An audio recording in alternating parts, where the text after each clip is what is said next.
Thank you so much. Thank you everyone for attending. Without you guys, this event wouldn't be what it really is. So thank you so much for that. So the honor is really mine in having Rena and Robert Bell. It's really mind-blowing for me because I've seen what they do and how they help people, especially guys like us who are in the tech business and we're not so gifted in entrepreneurship, and we always need guys who will help us and steer us in the right directions. And Rena is great at investments. Robert Bell is an amazing business coach, so we're really honored to have you guys. So on to Rena. I think you just introduce yourself. Tell us a little bit about yourself. Okay. Thank you so much for having us, Nyandia and Granville. It's a pleasure to be here. Lovely to have all of you on. And well done to the B Hub and the work that you're doing to engage and empower and encourage entrepreneurs on their journey. So my name is Rena Hicks. I am an investment banker. I am also a financial analyst, financial advisor, and an author. And I like to see myself as a personal finance enthusiast as well. Yeah. And it's good to be here. That's amazing. Thank you so much. So I think I'll just go straight into it.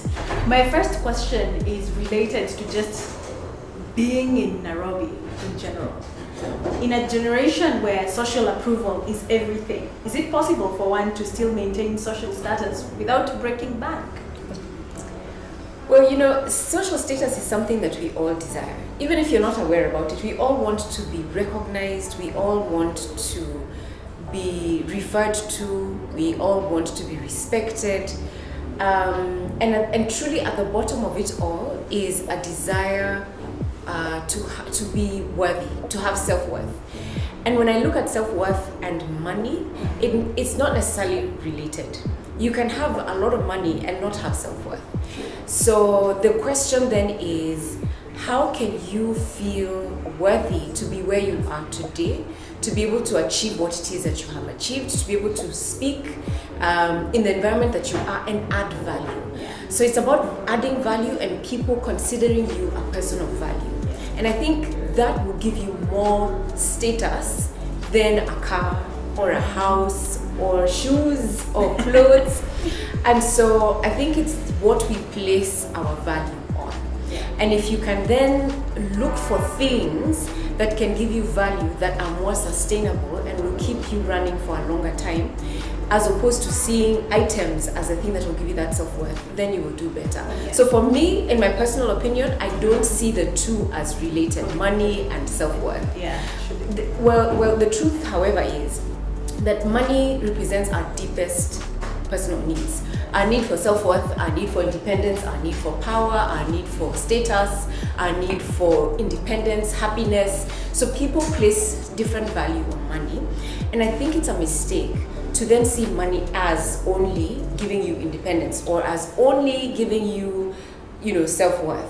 So I would rather that people start seeing and taking time to understand who are they, what do they value, how can they give value where they are, and how can they generate self-worth for themselves out of the value they provide to others as opposed to money. I don't know whether that making sense. Yeah, it does. Yeah. Robert, you have something to add to that? I see you're... I'm just listening. I'm just listening. And when I grow up, I want to be like Rena because everywhere she goes, it's just Rena. You're on a first name basis. You've made it in life. I'm still introduced as Robert Bell. So no, I love the insight she's given. And when it comes to money and it comes to value, what is value? We always talk about creating value. That's one of the words I was reflecting on when I was preparing for this. And value is something that solves a problem, but it's also something that enhances a situation or a solution. So when we're talking about value here, what value are you trying to solve? So many times we are misguided in trying to solve a non-financial problem with a financial tool. True. That's insightful. How and where can one invest in this new normal where people barely have any savings? So you can't invest without savings. I think the first thing is you need the money to start.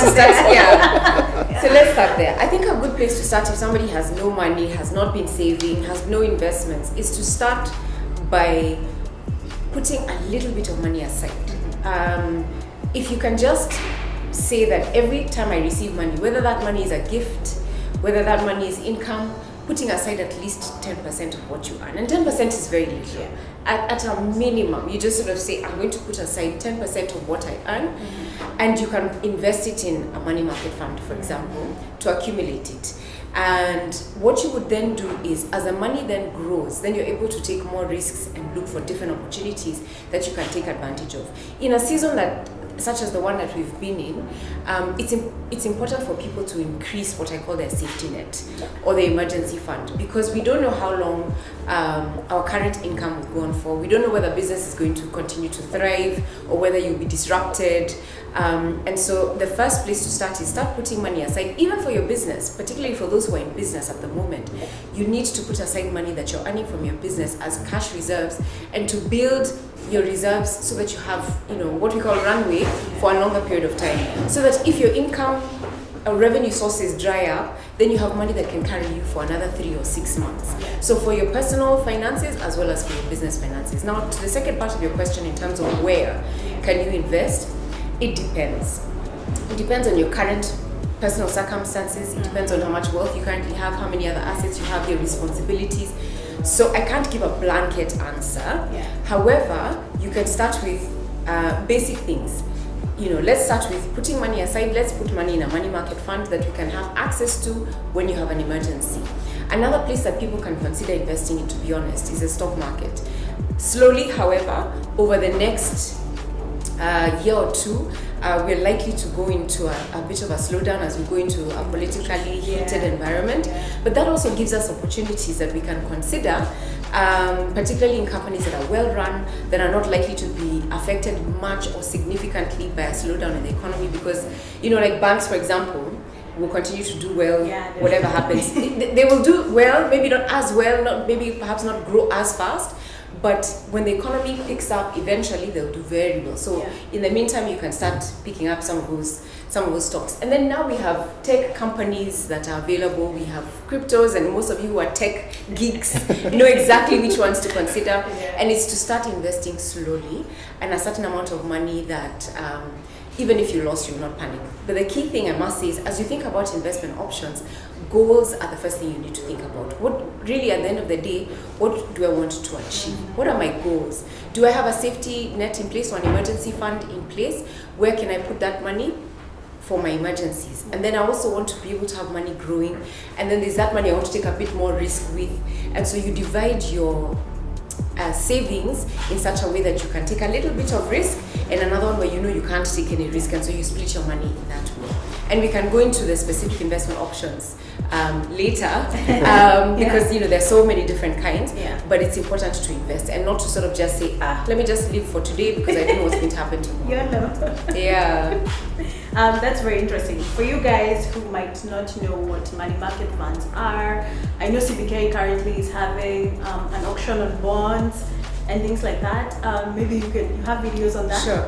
Yes. We have lots of content on that, but I can quickly just explain the two, because there's a distinction. So you have money market funds, and money market funds are what in Kenya we call them unit trusts. There's unit trusts, and unit trusts are different. You have a money market fund, you have balance funds, equity funds, and so on.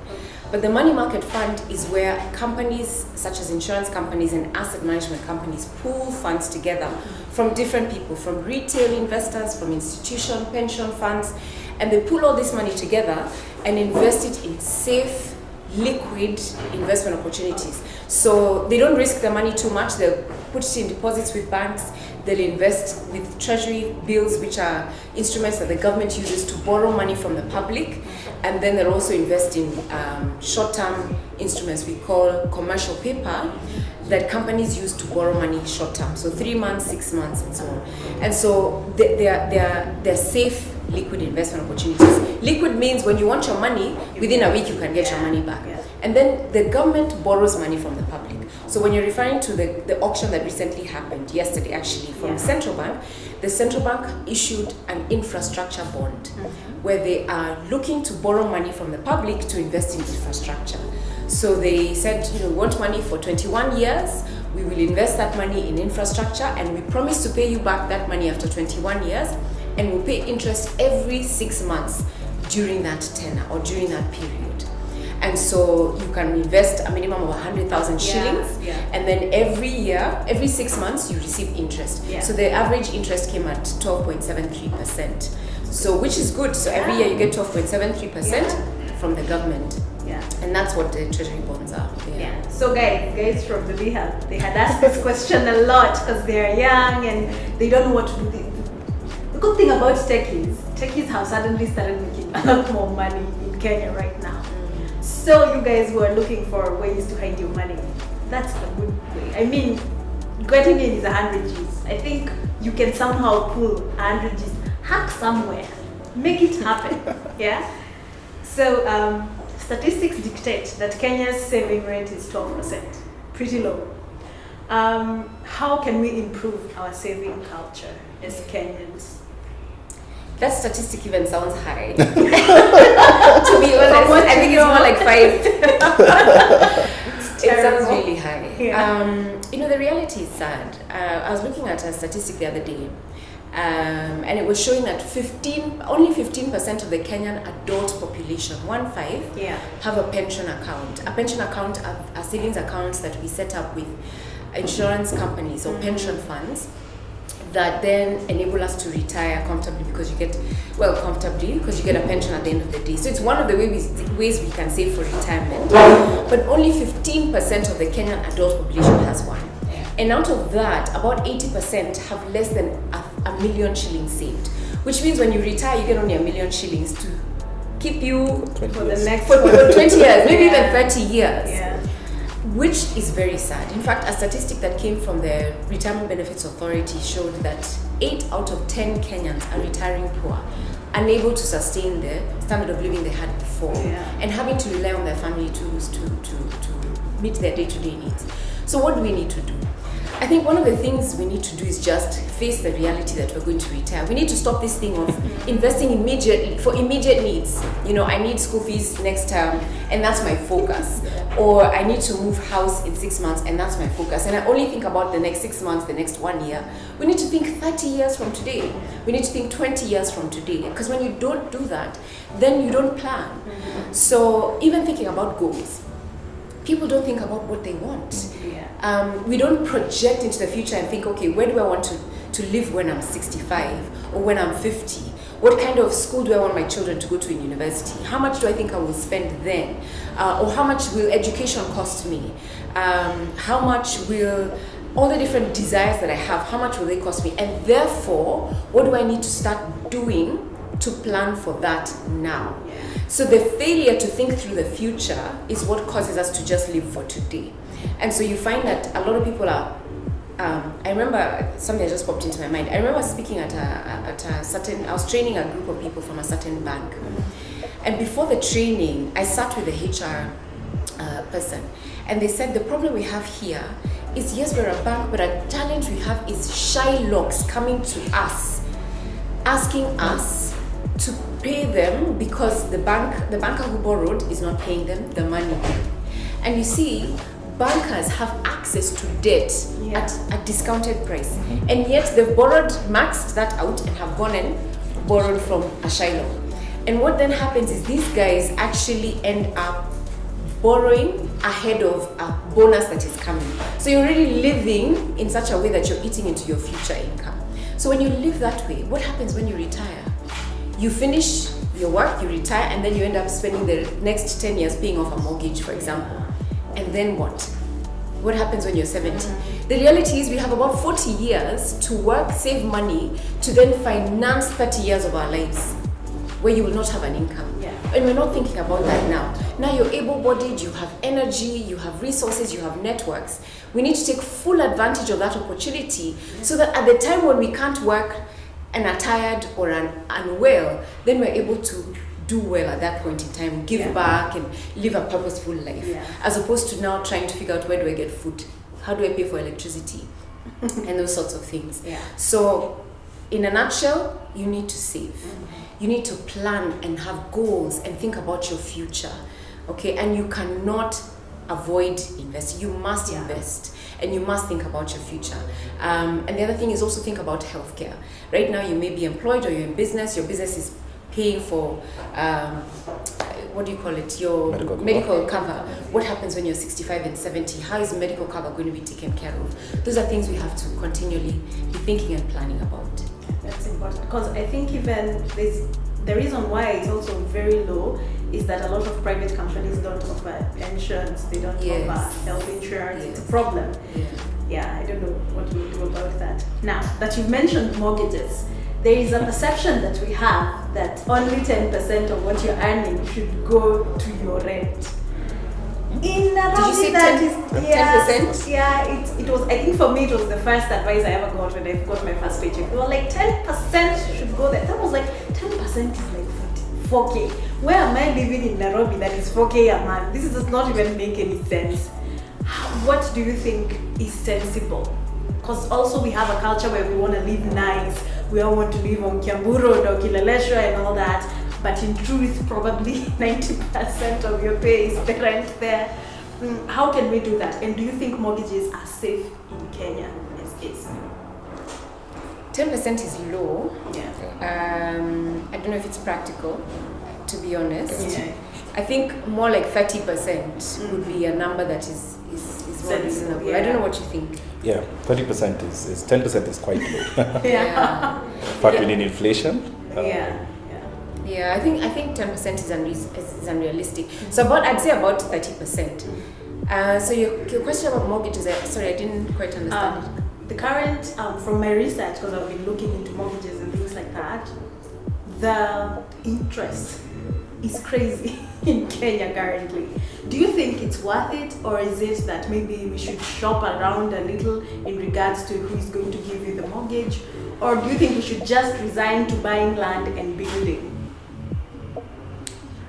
So the reason you would take a mortgage is because you don't have the cash sitting somewhere ready to be deployed, and you want to be able to own a home, either to rent it out and earn an income from it, or have it as your own. The mistake that we make is buying such an expensive house that you spend a lot of your life paying down that mortgage, paying it off. And so the idea is, if you can find an opportunity for a house that will not cost you too much and that is affordable to pay for. So for example, normally when people are thinking about buying a house, you always think about your dream home, a place that you would love to live in. Like, I'd love to live in Karen. Own compound. Own compound that is so huge. Yeah. And really what you can afford is 2.5 million in Wangige or in Syokimau. That's what you can afford. Yes. But then you don't want to do that. You want to live in Karen and pay 40 to 60 million for the house. Now the mistake we made is going for the dream now as opposed to working your way towards it. So there's nothing wrong with a mortgage in my view, unless you're taking too much money or too much loan that you cannot afford, because then you end up spending too much money on it and then denying yourself the opportunity to invest your money to then do other things. Otherwise then the mortgage takes up just about everything that you have. And so that's the risk. The risk is you have a great job, and the house is just one of the things that you spend on. There's education for the kids that's quite expensive, and there's other things that you want to be able to do. And so you don't want a situation where you end up paying for a mortgage, finish when you're 60 with the pension that you have, and then after that have very little to be able to live on once you're done. Okay. That's can I just add to what Rina has said? Oftentimes we think investments and money is purely a logical decision-making process. Contrary to belief, it is highly emotional. Making investments on someone is highly emotional. So someone would want to go for that mortgage in Karen because perhaps where they grew up, they never grew up in a home, maybe they got kicked out of a house, so there's so much emotion attached to it that I need to arrive. I need to arrive and have that. And talking about investment, you can never talk about investment without talking about the future. And I think if we're listening very carefully to what Rina said, the investment is always about the future, right? So you don't invest for today or even next week. You're investing for next year, 5 years, and you have different investment stratas in which you do. And oftentimes we don't think about that future. That's why we have the issue with low pension uptake, because we're not thinking about tomorrow. We're not actually planning for it. And then when you invest, you must have a goal in which you're investing for. Because what is investment? You're creating an asset that will give you a cash flow, right? So what goal are you trying to achieve? But allow me to put my business coach hat on, as much as I'm an accountant, right? When we talk about investments, we're talking about a money return. But there's also something entrepreneurs can do in this slowdown of COVID pandemic, is you can invest in relationships. You can invest in networks. I can invest in my relationship with Rena. We can come together, collaborate, start something, and we can actually generate revenue from it. And I think a lot of us are stuck with, I don't have a savings, so I can't start investing. You can start investing by going on a YouTube and starting learning content, reaching out to someone, right? Then investing in learning. Investing in learning is very critical. Because there are two things that I say are the best things you can do to succeed in life, whether in business or in individual. One, know when to ask for help. And two, know where to go for help. I think those are the two most critical skills any person can do, and particularly when it comes to investing, right? Politicians will tell you, tajua ujui, so quickly know when you don't know something. So invest in relationships, invest in yourself, invest in understanding the society, invest in, you can invest in so many different aspects that are non-financial that can actually generate a financial return. Yeah. That is so true. Really smart, Let me just add on to what he said in terms of investing in yourself. When you invest in yourself and in your learning, you also invest in your ability to earn more. Yes. Because it improves and increases your confidence. And confidence is everything. Because you're able to sell more confidently, you're able to attract additional customers, or even if you're employed and you have more confidence, then you're able to take on more roles, you're able to take on more jobs, and then you stand out because you're just confident in yourself. And then if there's opportunities in your place of work, then you will be sort of picked on to then, handle those opportunities. So investing in yourself is very important. Because you're creating value. Yes. Because you're creating, it comes back down to value. That's what she said. So invest in yourself to create value. That's why you go back to school to get a master's, because you want to move up the ladder. Yeah. So just to pause, one of our panelists, the final one, has arrived. The very suave Mr. Mike. So please join us. We're very glad to have you. So you guys, you see, techies have style, eh? Just don't think we just look how we want to look. Yeah, even accountants. Yeah. Of importance. So thank you so much for joining us. You can introduce yourself, tell us a little bit about yourself. Thank you, Nyandia. Apologies, I was hosting another event. My name is Mwenesi Musalia. I am an image consultant, communication specialist, and investor. I have grown to really love the tech community because that is one of the investments that we've made together with my good friend and partner at the B-Hub. And I'm really excited to be here to discuss how we can strengthen some of the skill sets of the people who are going to be watching today. Yeah. So, and I think a lot of you also comes in what she was talking about in confidence, because I think you're all about that. Really? So, you and him, like. No, absolutely. I think just to pivot off what Rena was saying just now, the minute you have confidence, you can sell. You can project your ideas. I know Warren Buffett has a saying that says, without the ability to communicate, it's like winking at a girl in the dark and expecting her to react. So, no matter what you're bringing to the table, if you can't put it out there, then it's not worth anything. So, true. First of all, you are the business. And people want to engage you at that level, and then whatever it is that you're bringing on is a value addition, and human beings are built to exchange value, whether it's at a personal level or at a commercial level. It's all about value exchange. So that process of exchanging requires communication, and the big part of communication is confidence. Yeah, that's true. Yeah. So thank you so much for that. So actually, it's good that you joined us. You're in a world where you meet a lot of people. And the current status of a lot of the people that the youth in Kenya look up to, a lot of them, from knowing most of them personally, are people who live above their means. Right. Yes. So how do we avoid that? How do we deal with that? Because I've seen a lot of younger people going that direction when it's really messed up. Yeah, I think a big part of it has to do with goal setting. We are validated by our environment. So young people tend to look outward at people who are doing things, and they want that. as opposed to having personal goals for yourself, where you say, by this time I would like to achieve this milestone, by this time I would like to achieve this milestone. And so it's not a question of the environment determining what you should be doing, but you yourself looking for value from the environment to achieve your goals.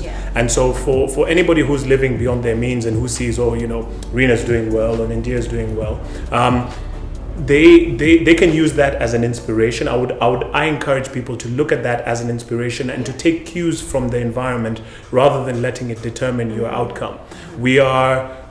I always try and move people in the direction of be a general, not a soldier.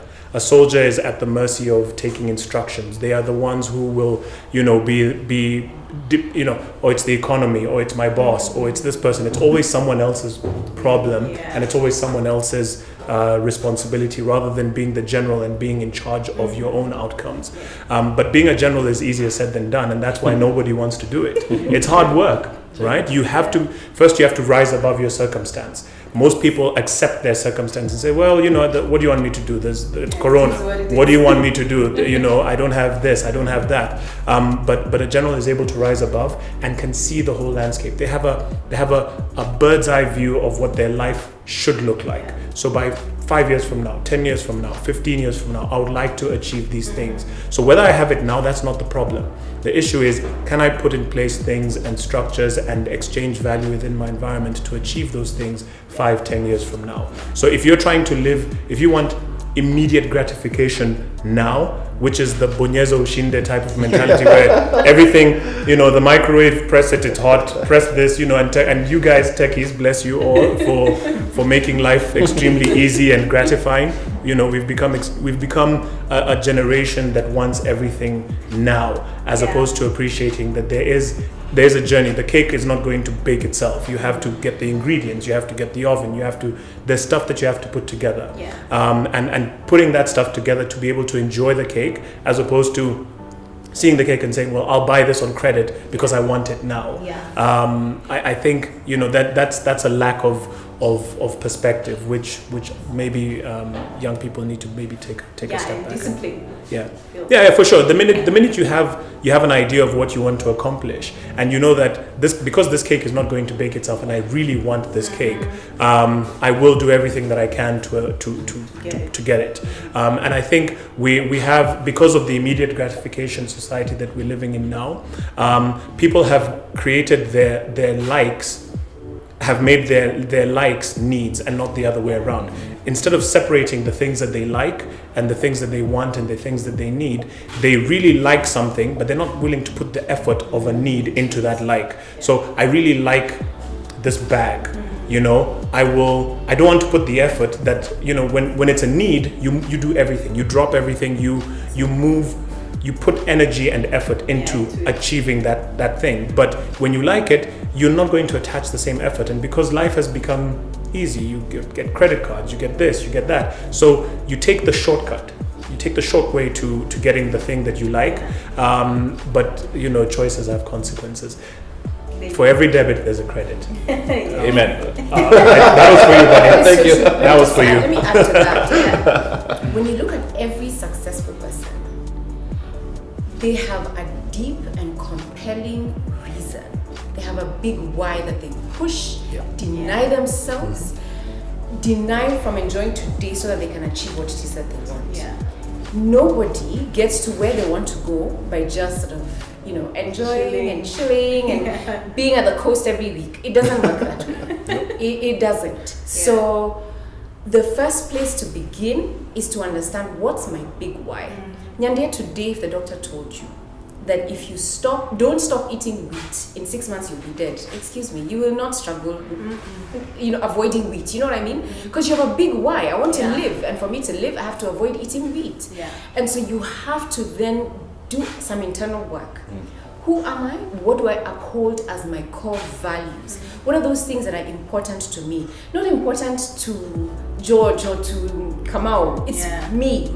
And what are the things that I want to do? Actually, when I was in my mid-20s, that was something that an older gentleman I asked to mentor me at that time told me. He told me, sit down, okay, and map out your life until the age of 85 in intervals of 7 years. And he said, just indicate what do you want 7 years from now, 7 years after that, until the age of 85. What do you want to see for yourself? And that was a powerful exercise because you start to visualize what exactly you want to do, where you want to go. And even if you don't have complete clarity, you have some rough idea of where you want to go. And some of the things you have to then stop doing and other things that you need to start doing. And so when people ask, how can I be financially disciplined so that I'm not living above my means? It will not be a struggle. You will know what you need to stop doing. Yeah. And you just know, this is what I need to start doing so that I can get to where I want to go. Yeah. I think it's, I mean, the conversation is so wonderful. I know, If I could just add into a minute, Yeah. I think the struggle is when we live above our means as younger people. I'm considering myself young, is because we're so used to things outside of us giving us value. Yeah. You know, many of us don't think we can actually change this world. Yeah. You know, it's this thing you grew up as a child thinking, oh, you change the world, it's some fallacy. But you can actually change the world, but you have to do that inner work. I think that both of the speakers have been saying is that you do that inner work. So we don't think that we can actually create value, get money, and then get to that level. So, you know, going back to the cake scenario, you can actually bake the cake or you can influence the regulations that bake cake or something like that, but you can actually, you know, bake cake. And let me give you a personal example. When I started my accountancy career in 2001, right, I kept saying, look, accountants will need to be creative. We need to now move away from the back office. This thing of entering stuff, you know, the tech computers are starting to come on board, right? I mean, I learned the typewriter when I was in high school. We didn't have computers. So when I saw this computer thing in the office, I was like, wow, like we can actually change what we're doing. No one was listening to me. Now fast forward 15 years later, World Economic Forum comes up and says the jobs that are likely to be diminished are bookkeeping clerks, accountants, etc. The top skills, creativity, collaboration, and so on and so forth.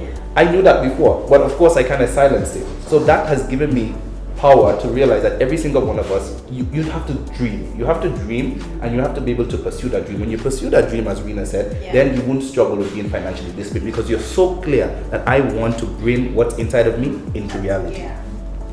It's also important, I think what I've derived from this also is that it takes time.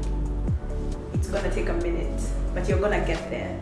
So we should stop looking for those instant gratification moments or something that I can get tomorrow and instead look at the bigger picture. So that's really important for guys like us. So how do we implement a saving culture for our kids? How do we groom them to be better than we were in the generations before?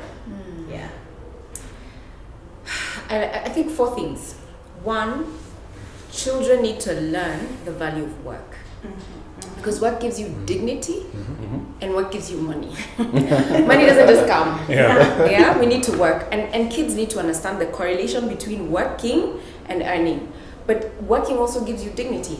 My children, by the way, the other day, we had those TVs with the thing at the back. For a long time, we got that TV 13 years ago when we got married as a gift. And we've never changed. We got to the point where we're not even using, a television to watch. And the children, my older child, started to get embarrassed about bringing her friends home. And so her dad was like, by the way, you can buy a TV. And so we have a budget for birthdays. And he just said, if you just decide to scale down your birthday, you can save. In fact, if all 3 of you decided you're going to save that birthday money, in 1 year you'll have a TV. And so they started to put money together. A year later, they bought themselves a 42-inch flat screen TV. Wow. Now, we were moving house the other day, and my older daughter told me, please don't let the movers move that TV because they could break it. Now look at that. If it's a child whose TV found a TV, would they care? Absolutely. She knows the value because she has spent a whole year, not just her, but her and her siblings, putting money together to do this. Now she had to save and whatever. And I have seen it myself in my own home, what the value of work does, and just understanding. Then our children need to understand that money gives you choices. So the other 3 are that money enables you to make a choice to save, to give, and to spend. The key thing as a parent is you need to help a child understand how to spend wisely. How do you make that spending decision? how do you save and what are you saving for? Because then you find you have a child who just save and not spend any money. But life is about all of them. It's about saving, it's about spending, it's also about giving. Children need to understand that we have to contribute to our society and it's important to give. And so every opportunity parents get, we need to teach our children that money gives you choices. But it's not just to spend, it's also not just to save, and it's also not just to give, because you can't give everything. We have to have a balanced approach to life. So value of work, spending wisely, saving, and also giving. That's really good. Anyone? Yeah, I could add to that, because my summation is the power of choice. And I could say in my own personal home with my children, that's what I do. So we start saving them. We started the savings, just a money box, right? And the discipline behind that. We set a timetable. Is it every Sunday evening you count your money? You record your transactions. I have a 6-year-old daughter, so she counts and she whatever. So it goes back to the power of choice. When she gets a certain amount, I give her the choice to choose. What do you want to buy? I allow her to make the choice because I create a psychological safety environment that if she fails, I can help her. So of course, the first few times, buy sweets. And then when the money was over, she was like, that's it? Like, I got satisfaction from the seeds, but that's it? So I was like, now you have to build it back up. So teaching our children from an early age about power of choice and also consequences, and about when saying yes to this is also saying no to that. And you see, children don't know that at an early age, so we have to teach them that when you choose this, you are also saying no to that. And I think that's the biggest thing. Then also, the second point is making very clear as to working within a limit. Money has a limit in terms of where you are at a certain point. So one day we went to the supermarket, and at the supermarket, the sweets are always at the cash out. We have a list. I go with my children shopping. So I show them the practicalities of it. We go shopping. When we got to the till, she wanted a sweet. I said, okay, how much do you have in your savings? So the good thing is she has her book with her when we go shopping. So you don't spend more than that. And she was short 5 shillings to buy some kind of candy she wanted. And I stood at the counter. I said, okay, I have 5 shillings, but I can loan it to you. If I loan it to you, you're going to pay me interest on it. And she said, no, Dad, I can't afford that. And she's 5 at that age. A lady in the line behind us shouted at me. She was applaud. How mean are you? How do you deny your child a candy? And she was like, can I give the child candy? No. And my daughter had to understand that sometimes some people come to your rescue, but you have to not get used to getting a handout. And I told her, no. Of course she cried. We went home, cried. Once she calmed down, I explained to her that when you do that, you put yourself at the mercy of a general. And that general will be debt, or will be finances, or Shylocks. So she understood that. Wow. Now, post that, you know what happened? She wanted to buy something, I can't remember what it was, she didn't have enough money. So one day it was her TV time, screen time. We allow screen time during certain hours. And she chose not to, and said she was doing something, painting something. I said, what are you doing? I said, Dad, I'm creating a painting, and I'm going to sell it so I can make money. I was like, who are you going to sell it to? But Dad, there are kids here in the neighborhood. I was like, what? So she started a painting business. She writes book. She says, Dad, when I play with so-and-so at the playground, I notice they struggle with this word. So she creates books for them on workbooks and so on, and she makes money every single week. And I think that's the best way you can teach children. That is so nice. That is brilliant. God. Yeah, I'm too firm sometimes. Can you tell I'm challenged? Your 6-year-old is better than I'm telling you that. Jandia, these lessons are, they apply to kids, yes, but they also, it translates to adults as well. Yeah. Once you know that choices have consequences, once you know that money gives you a choice, once you appreciate that you can either be at the mercy of it, or you can impact it and be in charge of it. It can either be in charge of you or you in charge of it. Yeah. And I love what the panelists are talking about in terms of teaching children that they are the ones who have the power over the money rather than the money having power over you. And learning that lesson, I think, is a very, very important aspect. Whether you want to go into entrepreneurship, whether you want to, work for someone and grow exponentially in a career, whatever your choices are, just the power dynamic that money offers is really important for people to appreciate. Yeah. Now, I'd like us to apply this into entrepreneurship. How much money, how much of your income do you input into your business? How do you get funding? How do you sustain that funding?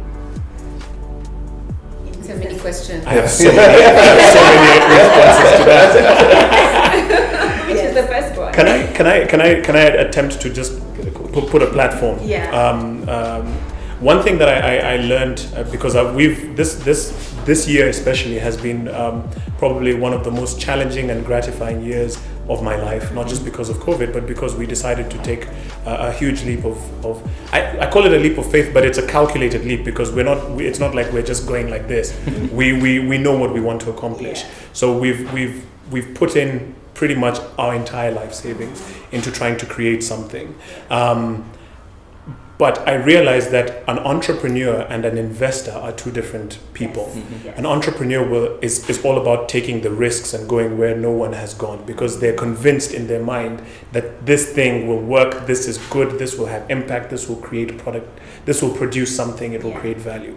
But an investor is the complete opposite of this person. The investor does not want to hear anything to do with risk. Risk mitigation is the primary concern of an investor. And if you're putting in your own money, you're both of these people.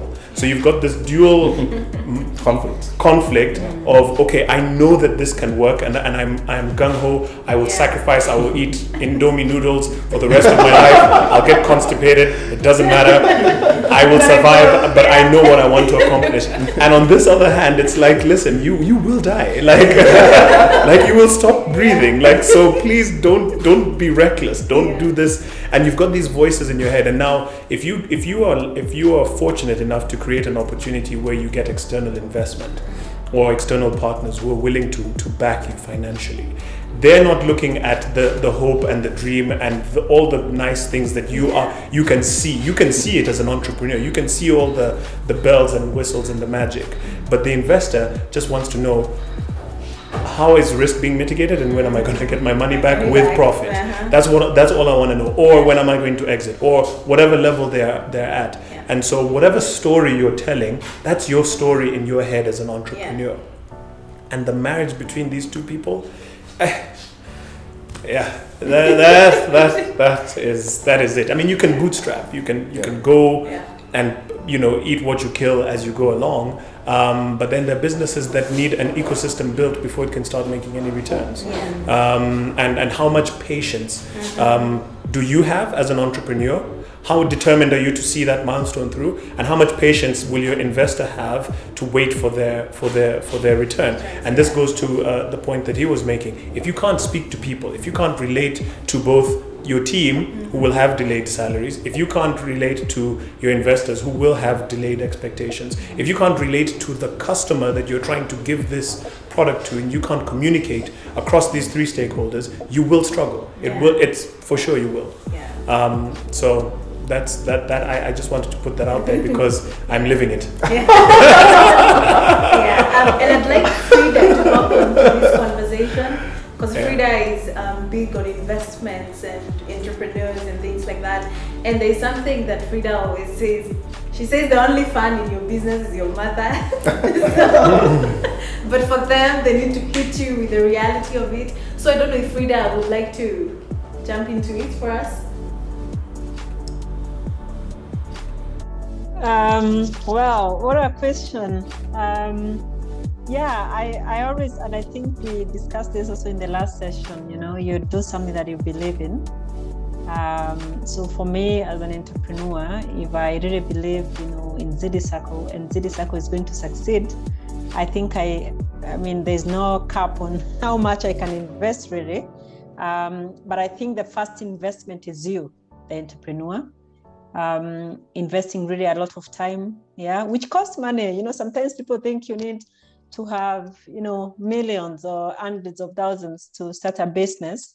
But the first business is you. The first investment is you, your time. And I think yesterday, Granville and I were discussing, and he said, we cannot really make a difference or differentiate between an entrepreneur and the business. Actually, I invest in you. And for me to invest in you, you have first to invest in yourself. And by investing in yourself, really, time cannot be valued. And I think it's one of the biggest resources. So the fact that you're investing so much time in your business means that also the financial intervention can be as big as possible, as you can possibly afford. So I think that's how I can answer it. Really, there's no cap to how much a founder can do. And now talking about how much people can invest or how much investments you can get from other people, your acquaintances, your family, your little investors, depends also on how much effort you put on it. So if I am evaluating a startup and for an investment, really first and foremost, I look at you, the founder, how much, what time did you put into it? And also, both in terms of time and your own resources. And then I start looking at, well, so what else can I assist you with? And that's where the investment comes in. So I would say, by and large, to be really investor ready, it's, you have to show some traction, you have to show some commitment, and you have to show that you're doing something. I know a lot of us are hustling. I think it's a very common word in the Kenyan setup. I think also East Africa and Africa in general, that you are hustling, but really what can you show for your hustling? You know what I mean? And really that's how you become accountable as an entrepreneur. So for me, it starts with setting good structures, making sure that your business model is really good, making sure that you have a clear revenue model, but also making sure that we can track. We can see Nyandia came from zero and Nyandia is progressing in this way. She's putting her house in order in terms of the business. She's getting fast adopters, she's getting customers, and all those things really are what the investor would look at. And then selling this to would-be investors like probably Granville would be easier, and it would make it easier for some of us. I don't know if I'm answering it well in regard to what you're discussing. But I hope it's getting clear. There's no answer. I don't have money that I can just give you, but everybody puts in some effort for this. Thank you. I'll say by and large, to be really investor ready, it's you have to show some traction, you have to show some commitment, and you have to show that you're doing something. I know a lot of us are hustling. I think it's a very common word in the Kenyan setup. I think also East Africa and Africa in general, that you are hustling, but really what can you show for your hustling? You know what I mean? And really that's how you become accountable as an entrepreneur. So for me, it starts with setting good structures, making sure that your business model is really good, making sure that you have a clear revenue model, but also making sure that we can track. We can say Nyandia came from zero and Nyandia is progressing in this way. She's putting her house in order in terms of the business. She's getting fast adopters, she's getting customers, and all those things really are what the investor will look at. And then selling this to would-be investors like probably Granville would be easier, and it will make it easier for some of us. I don't know if I'm answering it well in regard to what you're discussing. But I hope it's getting clear. There's no answer. I don't have money that I can just give you, but everybody puts in some effort for this. Thank you. Thank you so much, Frida. So unfortunately, we have to let Frida go. She has to run somewhere. Frida is an asset, so you see how our time is there. So thank you so much. Thank you for having me, Nyandia. Thank you, everybody. I wish you a wonderful afternoon and all the best to every entrepreneur on the call. God bless. Thank you so much. The reason I think I asked Frida to join us is that Frida is big on finance, and if you have a startup that needs some structure on entrepreneurship and anything to do with funding, you'll most probably have to go through ZD Circle. So check that out. I'm sure they have, we'll post some links online, or Frida, you can post in the comments where guys can find the venture backers and the entrepreneurship bootcamp information. She has a bootcamp where guys can join, and she will get you funding. Like, it's a whole thing, it's a big thing, but she's really good at these things. So let's go on with the question. How did you guys get funding in your business? I think the construct has been laid very clearly. Yeah. Don't try to be both the entrepreneur and the investor alone. Mm-hmm. I call it the hidden conversations of the boardroom, of your boardroom. You know, as an entrepreneur, you know what you want to come out, but it can be very difficult to value that. So we end up burning through a lot of cash. Yeah. Because, you know, if you're trying something new and going where no one has gone, it's kind of difficult to assess that. So you need to have something that, I don't want to say controls you, but keeps you in check. Yeah. Or, for example, I'll tell you in my experience as an entrepreneur, right? I am still a practicing accountant, and I use my revenue from accounting to funnel or to finance other parts of my business, my speaking business, my coaching business, etc. So that I have something that keeps me in check. So I have something that says, all right, you want to go here, you gotta, you know, something to balance it out. So just making sure you have something to keep you in check. And as the entrepreneur, let's be very clear and honest with ourselves, right? Some of us are good at raising money, some of us are good with getting the plans, but not every single one of us is good in spending the money. And I think that's one of the biggest challenges. I'm an accountant. I look at books and give consultancy to a lot of business owners. And the main challenge that I see is actually utilizing the money. Some of us may have to get someone to, you know, get a board, right? As much small as you are, or get a team. Get someone who will hold you in check on how to spend the money. Sometimes as entrepreneurs, we don't want to allow anyone else to see the money because honestly, we feel we don't want to be condemned. We don't be like, what did you spend this money on? How did you waste that money? So being vulnerable to have someone to keep you in check, and that's why the best thing you can do, championing for my profession, is empower your CFO. Empower your finance guy to keep you in check, not just to restrict you or to restrain you, because he's also looking at the future. He's like, okay, you set a budget like this. Now, if this has come up, this opportunity has come up, is it going to deliver equal to or more value than what we had planned? Because oftentimes we make a plan, and it's good to plan, it's good to deviate, but it's also good to assess the deviation. So will the deviation give me equal or more value? If it doesn't, don't pursue it. Let it go. So getting that discipline. And it's kind of difficult when, as you said, if you're wearing both hats, you're like, I really need to do this because I need to make the return, because you're the only financier. So try to diversify your income sources. I think that will help keep you in check.